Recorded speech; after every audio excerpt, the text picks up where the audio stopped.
We are delighted to announce that the Neurodivergent Experience has partnered with RTN Mental Health Solutions.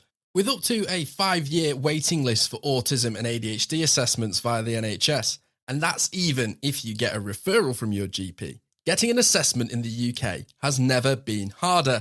So if you're like me and can't wait anymore, going private may be the best option for you. RTN offers online assessments for kids aged 6 right up to adults, with prices starting at £900. To make it more accessible, RTN can offer payment plans up to 5 months. You can access their remote services from the comfort of your home anywhere in the UK, and RTN offers group and one-to-one counselling, a private route to access ADHD medication following the assessment, and will even fight for you if your GP doesn't accept the results. So if you live in the UK and can't wait to get an assessment, go to www.rtnmentalhealthsolutions.com and use the discount code RTN23, making it even more affordable for all of our listeners to get an autism and ADHD assessment.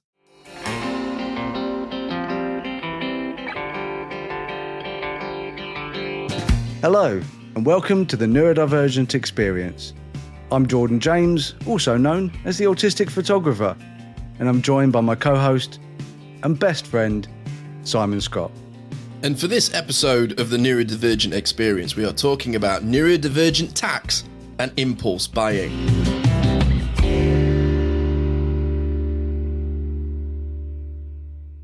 Hello, my friend. Another week, another episode. How are you doing, Mr. Jordan James?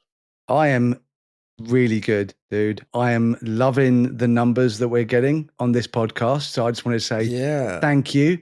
Thank you so much to everyone listening. I am absolutely overwhelmed because this is a big deal for us. Oh, huge. Yeah, huge.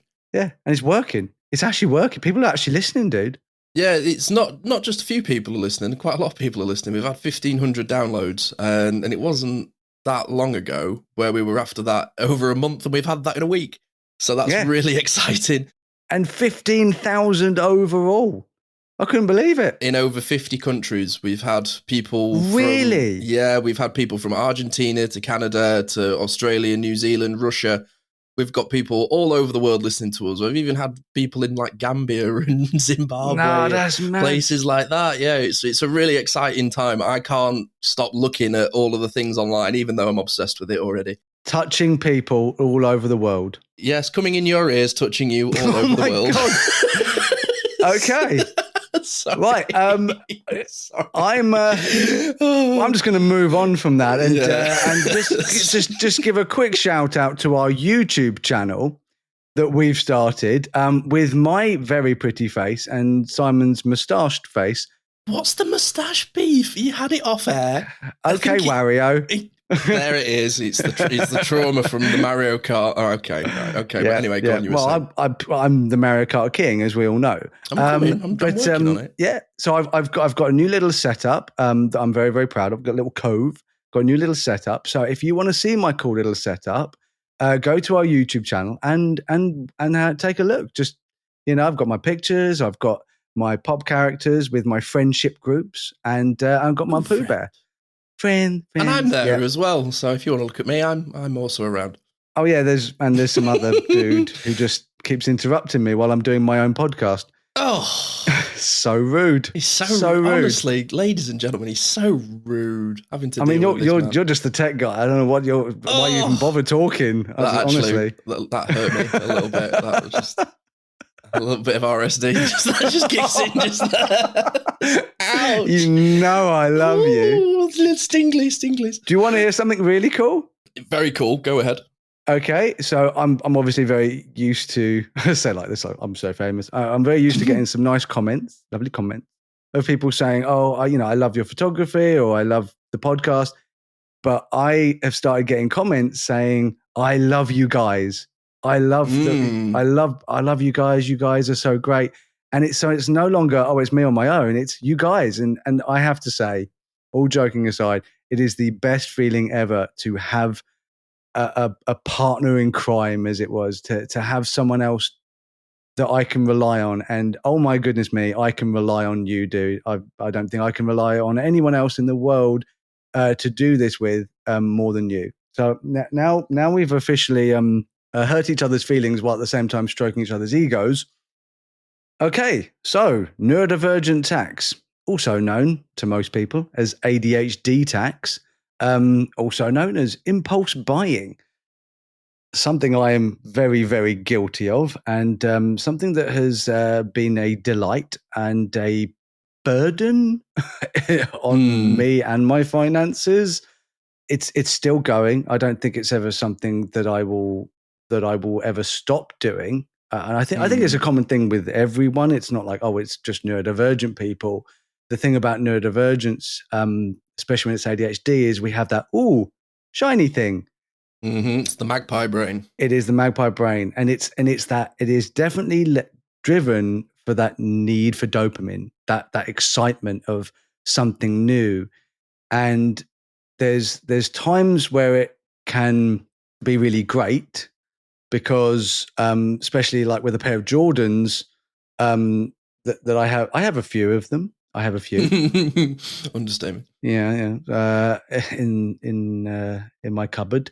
But yeah, so with the Jordans, if you don't buy some of them straight away, once they're gone, they're gone. Yeah, it's one and done. It's if you don't buy them now, you ain't ever gonna get them. Yeah, it's just something Nike do. It's a way, that's why like certain Jordans, people will literally queue up for days, literally days. They'll just queue up and they'll travel miles.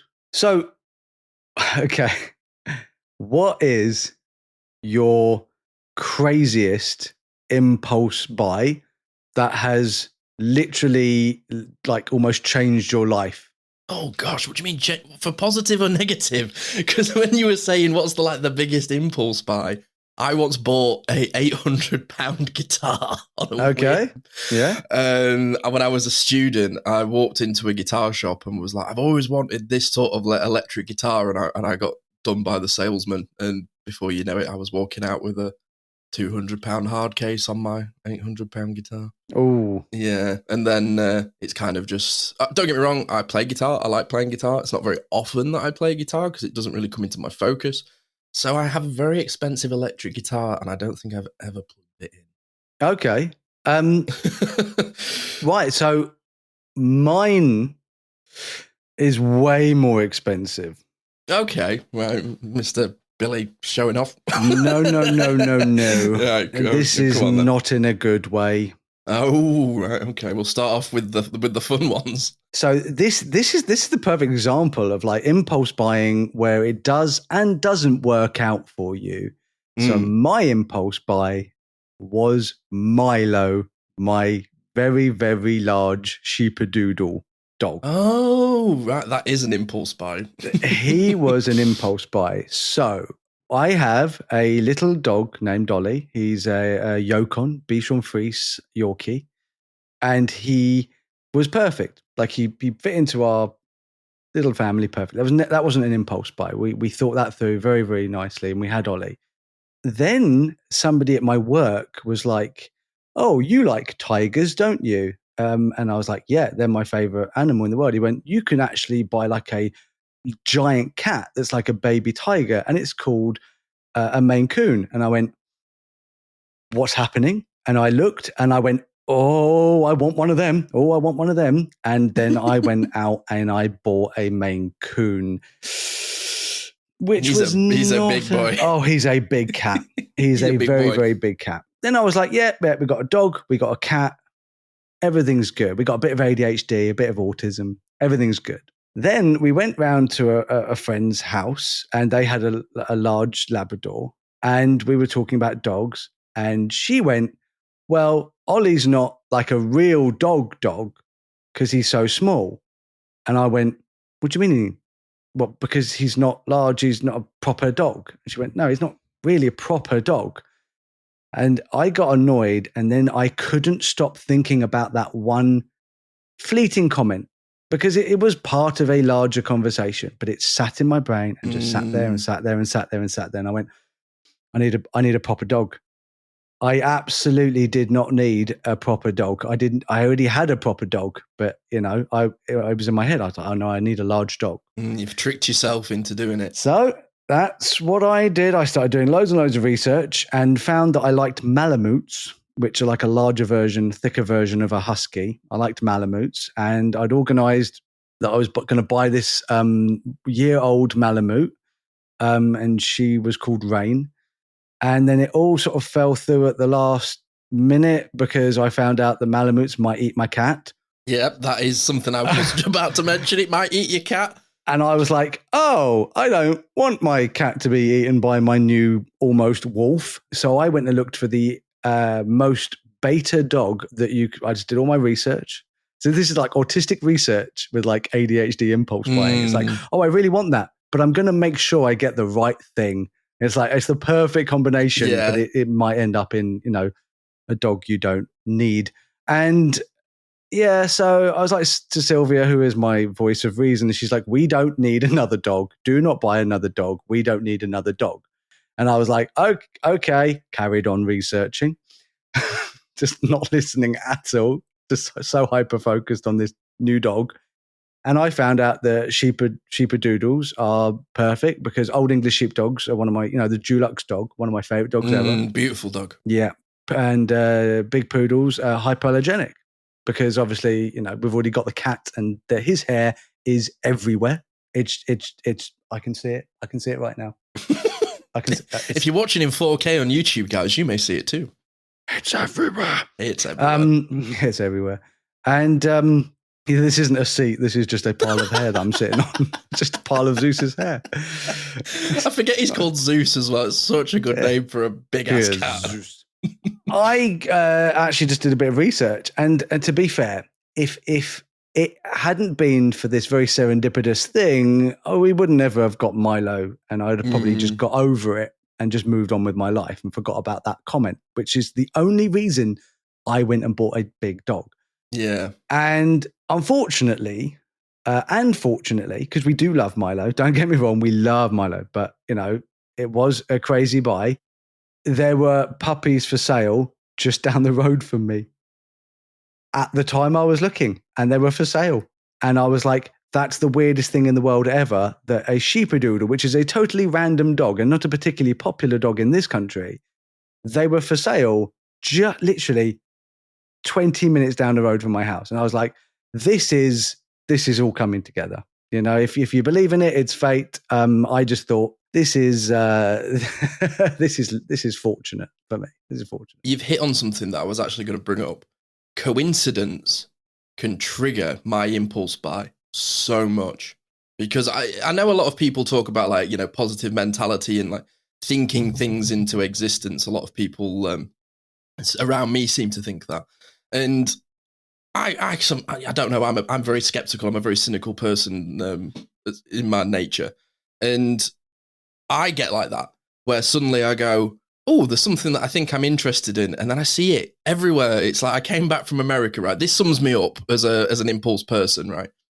I've got a little car. I've got a little hatchback. I've had it for 3 years. I've nearly paid it off. Yeah, I just paid off my car.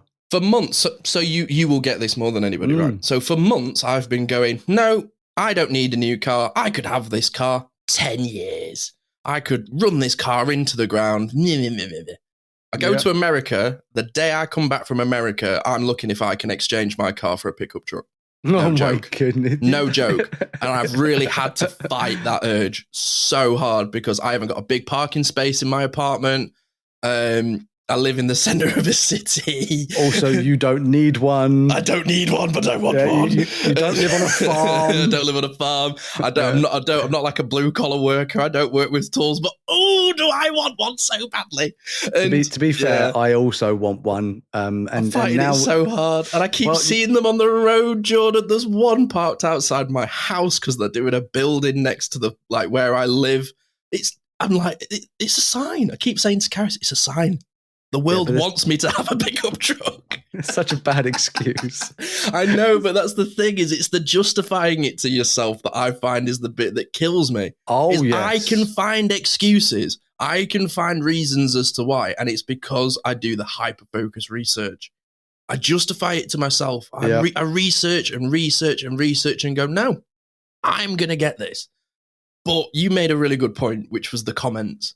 I remember I was getting into Yu-Gi-Oh cards and my ex-girlfriend was like, well, you're a grown man. You shouldn't really be playing with toys. I'm only going to play with toys now. And that was literally like the response of kind of how I went with it. Is as soon as we broke up, I went, that's it. I'm getting into these cards. And for those that are watching on camera, I'll just scoot off to the left. Oh, God. Oh, it's a big box. Oh, right. Okay. So here is a box of £1,000 worth of shiny cardboard. What? Oh, there, we talked about this before. See, I've got a shelf of like nearly 1,000, well, probably about over £1,000 worth of He-Man figures. But at least I can see my He-Man figures. They're on display in my living room, much to the disappointment of my very, very beautiful wife. See, all of my best ones are in a beautiful book. I have a really nice book with all the best ones in. They're all my classic ones. They're the ones that I've paid 3 figures for. But, Jordan, I went to an event. This was the whole thing I was building up to. I was like, no, I'm going to play this game. I'm going to learn the rules. I'm going to go online. I got really good at the online version. Went into the card meeting, sat opposite a guy and went, if I want to do this properly, commit to it, this is my life. This is the only thing I spend money on. I watch the card market like the stock market. This is my life. And I tapped out. Instantly, I went to the event once, worked on it for a year to build up to go to this event. As soon as I walked through the door, I went, no, I don't want to do this anymore. Way too much money. Even though I'd already spent north of £1,000. And now I've just got these cards that I'm like, I could sell, but I might get back into it. I never know. And now they're just in my house. Sell them. Now Sell they're just them. in my house. Sell them and buy Jordans. Well, they're in the other box. One pair. Well, don't tell a lie. I've got 2 pairs of Jordans, but one of them was an impulse buy because they brought out a pair of Jordan 5s, and the specific model was a model that incorporated 3 classic styles in it. Do I like them? Not really. Will I wear them? Not really. But did I buy them because I was like, one day I'm going to flip these and I'm going to make loads of money, and then everyone will be like, oh, we should have listened to Sai. And that's the only reason I have them, is I'm waiting for that moment of like going, told you so.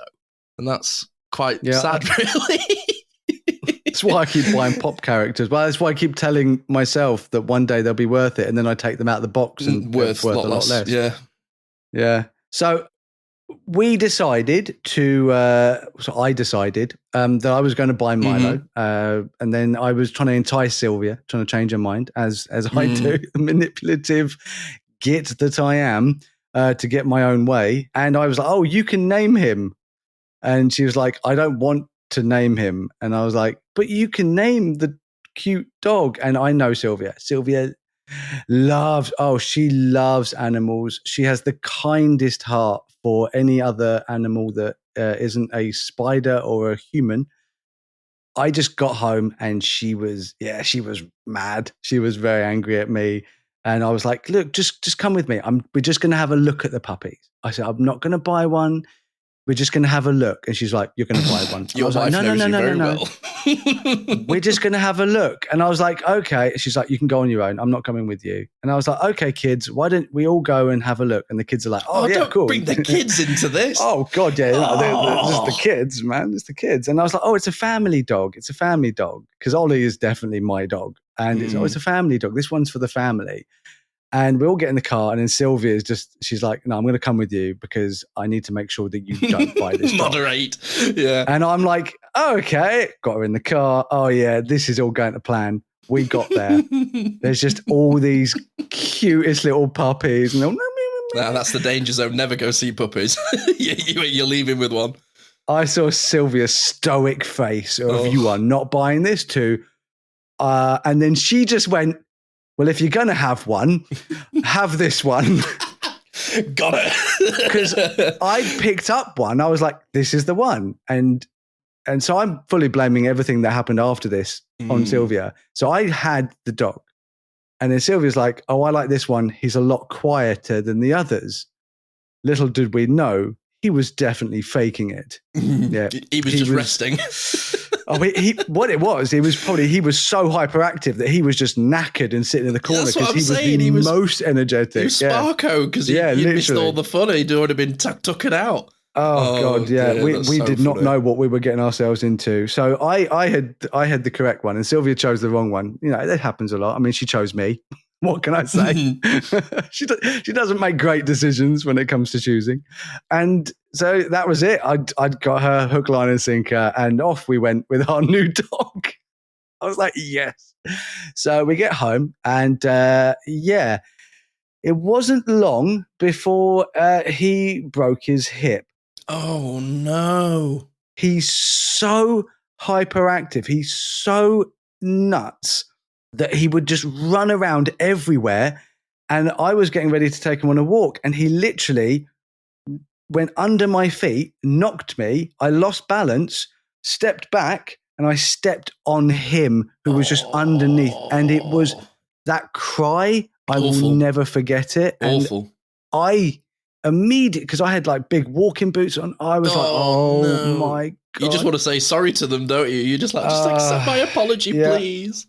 And do you know what the worst thing, Simon, and this is why this was the most expensive mistake that I have ever made, but of course blaming Sylvia, because she had sorted out we have different jobs in the house. We're a partnership. I pay some bills, she pays other bills. Yeah. I sort some things out, she sorts other things out. We work really well as a team. So she got Ollie's insurance, pet insurance. So I was like, can you sort Milo's pet insurance out? And she's like, yeah, I'll get on that. And then I stamped on my dog accidentally, and she hadn't got it yet. Oh, £3,500 later, our not even 1-year-old dog was up and running. He was up and running. Gosh. He was all right. Surgery, rehabilitation. Luckily, he was that young as well, though. Yeah. But it absolutely changed that dog. He's scared. Yeah. He's scared of everything because he also got attacked by a angry older Labrador because he was so hyperactive. He was just jumping all over this, and I'm trying to pull him back, and he's jumping all over this other dog. And the guy was like, "Oh no, he's old, he's fine." And this other dog went, "No, I'm not," and he went nuts. And I'm like, I don't blame you, because Milo was so over the top. And I was like, this dog reminds me of me and how I can get on dogs people's and their owners nerves. look like the same? Or, yeah, similar natures. That's a big purchase, a dog. It's a big commitment, and it's, you're buying a baby. For me, he's he's our baby. Very baby. I know I've got 2 kids, but they're all right. But Milo and Ollie, they're dogs. the best. Dogs will love you unconditionally, and kids not so much. My kid. If anyone listened to the Sophie episode, it doesn't sound like she loves me. Oh, she does. She no. I know. It is a great episode, though. If you haven't listened to it, go and listen back to it. I learned a lot just being sat in the corner, trying not to cough my guts up. That was a fun one. So impulse buying. Do you know, it's funny. I'm good with it. I used to be bad with it, but I'm good with it. The thing where I used to be bad with impulse buying was FOMO. Of when I was at university, if everyone was going on a night out and I didn't have money, I would still find a way to go, even if I didn't have the money. So I used to find with impulse buying, I used to not be able to say no with stuff. When it comes to impulse buying, I'm really reserved from where I used to be. My research is the thing that does me.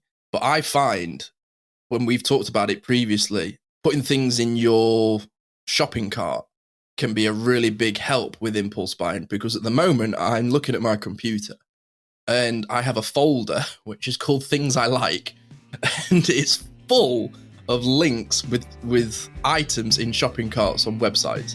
I have 9 pairs of Jordans in my Nike app. 9? Not yet. Is there even that many on the page? I don't know if there's that many Jordans on Nike's app, is there? Oh, I thought you were going to go, is that all?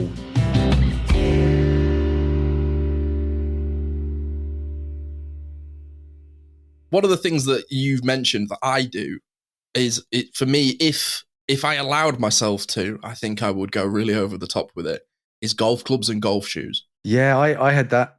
I had that when I was into golf. I didn't buy a new pair of golf clubs for 15 years.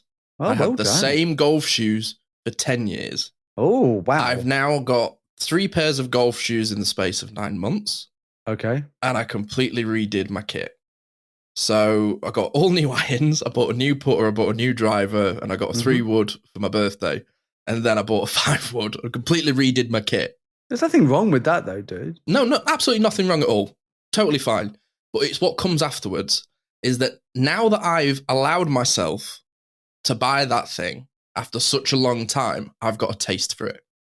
In that I've bought all these clubs over the past couple of years. It's not been like in the past 6 to 9 months. It's been over a couple of years.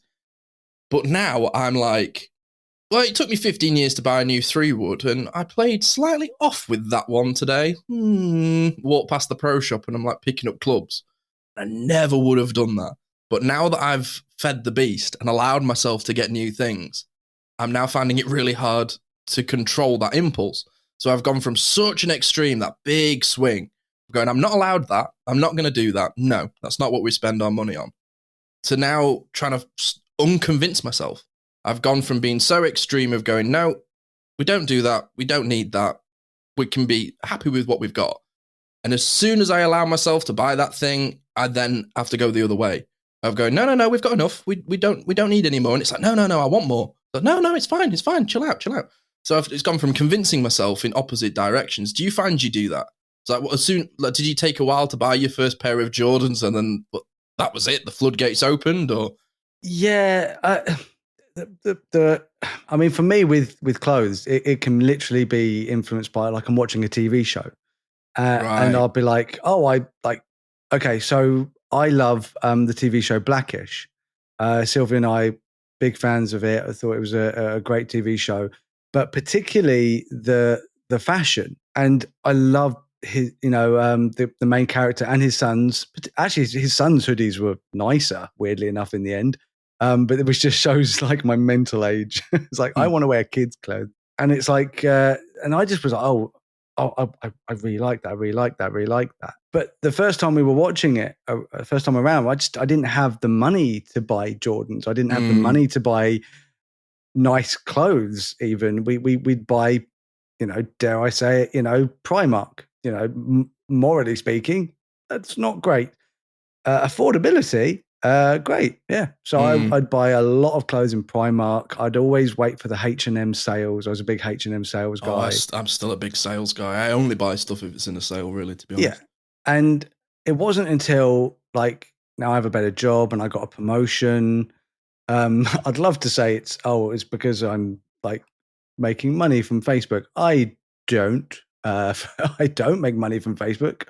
I make money from my job, which is a very, very good job, and it pays well. And my kids are a lot older. My bills are less.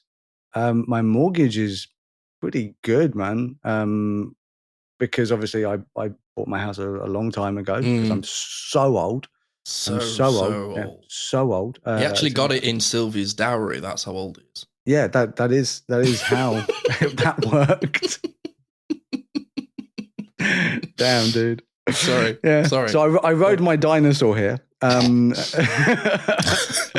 checked out my house. Banged on the window, shouting Wilma. And so I bought my house for 50p, and it's been good ever since. So yeah, all seriousness, and I'm like, I've got some actual money left at the end of the month and that was also the bad thing, because my promotion brought like a big pay rise, and then suddenly my kids, my bills dropped and I got a pay rise, and suddenly I was like, oh my God, I've actually got money. And I just went mad. I was like, this is like the first time I've ever actually had money to spend on myself, that I didn't have to save for like 3 months just to buy a t-shirt. Because, we absolutely struggled for a long time. I lived in my overdraft, man. Oh, yeah, most of my 20s. Because my impulse buying when I was... that's a really good point, actually. I didn't even think about this, man. My impulse buying when the kids were younger was the kids. I mean, I bought them toys and gosh, no. I had to buy the kids. No, I didn't want them. I impulse buy. I bought Simon off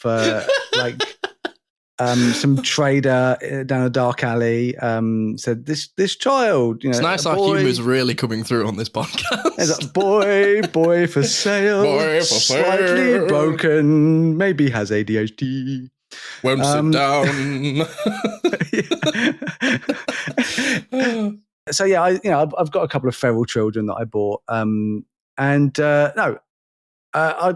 Absolutely, you're right. I bought a lot of toys. They were for my kids, possibly. I mean, they were the ones that I wanted. Like, I bought Simon an entire set of Hot Wheels with all the tracks. Sensational dad work there. I was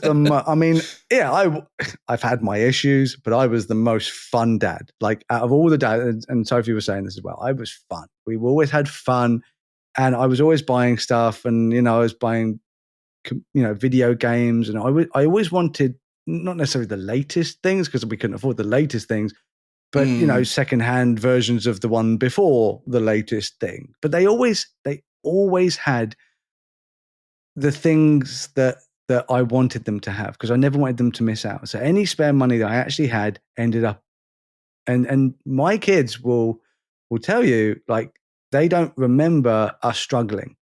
They don't remember us struggling, but I remember struggling. Sylvia remembers struggling, but my kids never remember struggling, and that means I did it. I did it right, because I spent my money on them, and they're not spoiled. They both work. Simon's just got a new job. Sophie's working. She's doing gardening. If anyone's interested, Sophie's great at gardening. If you live in the Cornwall area, they're both.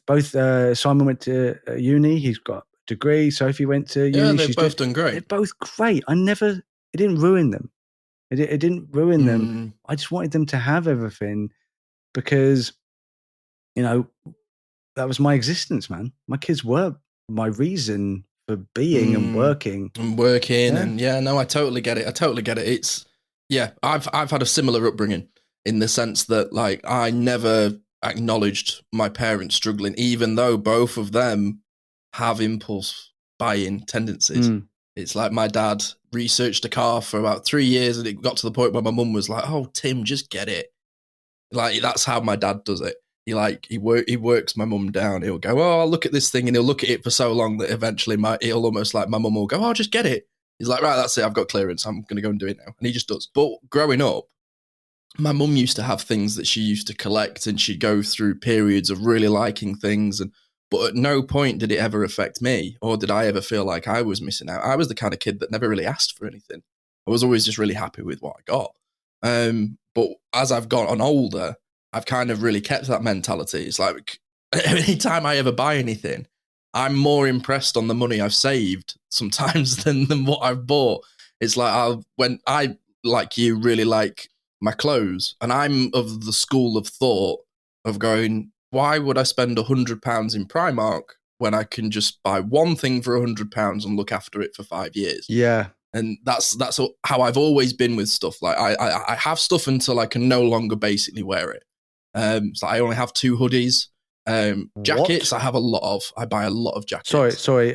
For everyone listening, this will be the last episode of the Neurodivergent Experience, as I no longer can trust this man who only wears and owns 2 hoodies. You've just lost half our audience, my friend. I have only, dude, I'm thrifty. I have 2 pairs of hoodies. I only have about 8 pairs of shoes. I feel sad. I have traumatized myself into not buying anything. You've traumatized me. I feel like I've bought you the wrong thing for your birthday, and now I'm just no, that's fine. No, I'll happily take. This is the thing: is I would buy myself a lot more things, but it's the anxiety of not having money, or not being able to pay my bills, or not being able to pay my rent. Even though I'm great with money, I really worked on it. I still have that anxiety of going, I can't just get something because I don't need it.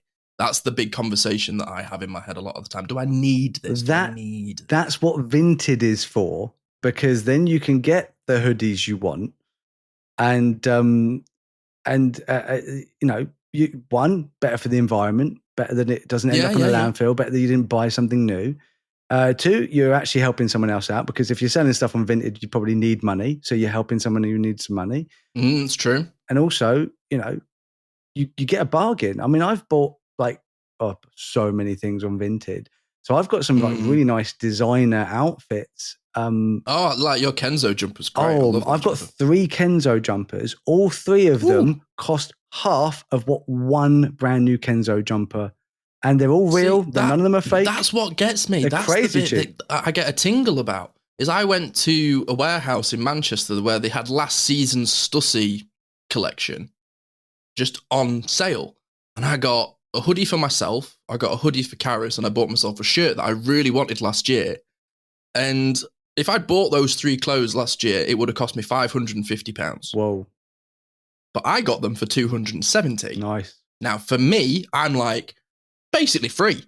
Like, compared to what I could have paid, it's basically free. I've got it half price. And that's the bit that convinces me to spend money. If you'd said to me, go and spend £275 or whatever on 3 items of clothes, my instant reaction, whoa, oof, that's a lot of money on just 3 items of clothes. And I'd have to really justify it to myself.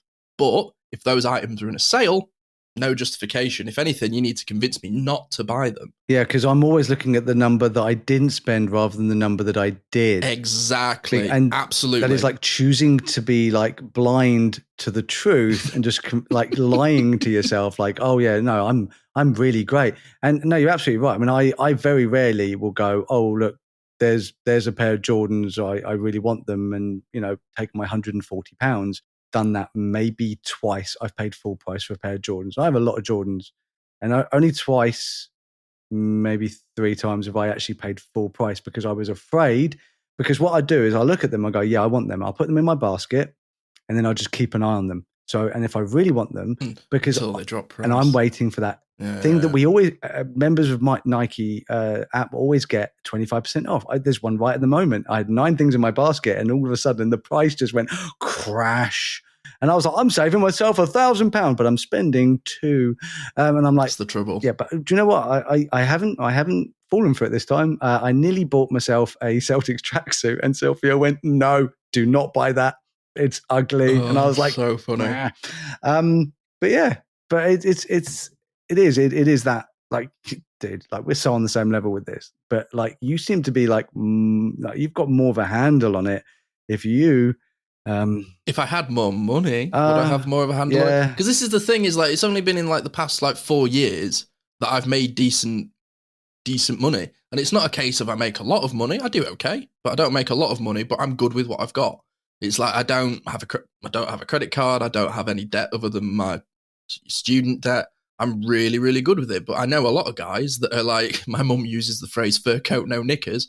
Well, I've got friends that have got, BMWs and can't afford the fuel and right, exactly. And you go, oh, I love your BMW that's sat on the drive, that's only had 20 miles on the tank for the past 2 years. Like, that's kind of how I always think about it. Is I go, driving an Audi won't make me feel better.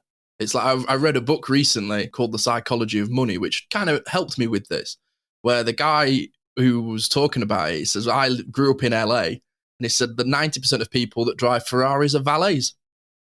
Whoa, yeah.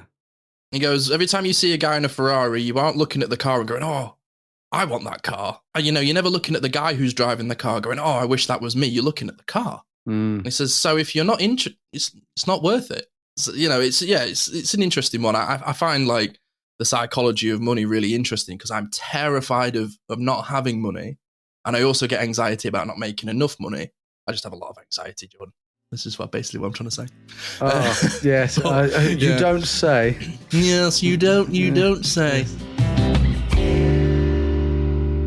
So you've got some reviews, because just in case anybody doesn't know, you can leave reviews, which is super helpful. Also, we will read out some reviews, so you might get on the podcast. The first one was a wonderful comment left on a post of mine, which says, a huge thanks to Jordan James Your podcast is so valuable in helping understand, empathize, and share neurodivergent life experience to bring about positive change in inclusion and acceptance. That's so nice. Thank you so much. Well, I've got one here from Heather, which is on Spotify, which is, this podcast is fab. It is a pleasure to listen to Jordan and Simon as ever. Their interview with Steve Silberman was so engaging and thought-provoking. I'm now off to read the book. Love that. Well, Steve's book is absolutely incredible and changed both mine and Jordan's lives. So please go and read it. And if you haven't listened to that episode with Steve, please go and listen to The Legacy of Autism with us. It was a great interview. I love listening back to that one. I thought she was talking about my book. I was like, well, I mean, buy my book, obviously. The Neurodivergent... Rent's due. The Autistic Experience. Yeah, this is how I will buy my new... Do you know what? I haven't made a penny on that. No one likes my book. No, joking. Oh, here's another one from Alice Rose on Spotify, which says, thank you for seeing me and putting things into coherent words. Love listening to you guys. Really nice. All these lovely little reviews. Do you want a fun little fact, Jordan? Did you know that we were in the top 10 in Slovakia this week? On what? On Apple. No, I mean, like, for what? For the podcast. Apple Podcast. What? I forgot we were doing a podcast. We were in a podcast, I just thought, like, just you and I, our friendship, we made top 10 friendship list. No, Slovakia. We are in the top 10 on Apple Podcasts, which is really cool. So shout out to people who are in Slovakia. Great review here. Love you guys. Heart.